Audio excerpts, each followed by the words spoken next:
going on, everybody? Anthony from Team Critical Bench, and a buddy of mine asked me the other day, I feel like a little fatigued, I don't know what's going on, I'm not getting the results from my workout, and he told me he read just about every popular muscle magazine, he's gotten some programs on what could be going on, he's done research on Google, Bing, every search engine that you can think of, he's even consulted with a couple trainers, and he asked me that, and the first thing I said was, the one hormone that you need to keep in check or else was the first thing that came to my head. It lit a bell up. And what that one hormone is that you need to keep in check, regardless if you're trying to build muscle, gain fat, gain fat, you will gain it if you don't keep it in check. See, I'm already thinking ahead. You will gain body weight if you don't keep it in check. You're gonna not see the muscle size. So you wanna make sure that you keep it in check regardless of what your goal is. That one hormone is cortisol.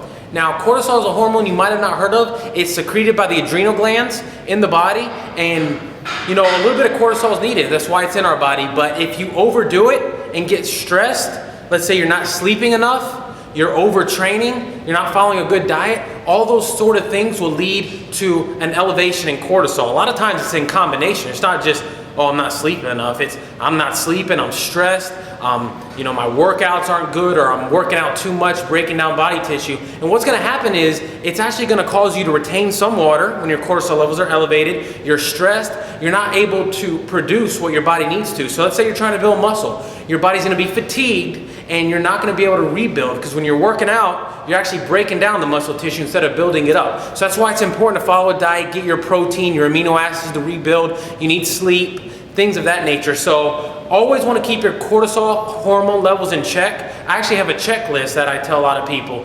Things to make sure that's in check are as follows. You want to make sure you're getting a good night rest. You're not overtraining, meaning you're not working out 2-3 hours a day. You want to make sure that you're following a good diet.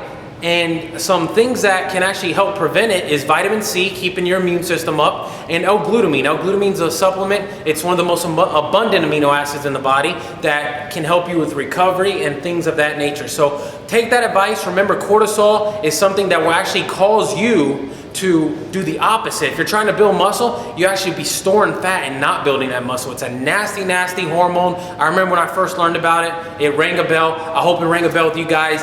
Anthony Allione signing off from Team Critical Bench. If you like this video, make sure to subscribe and like below. See you then. Bye-bye.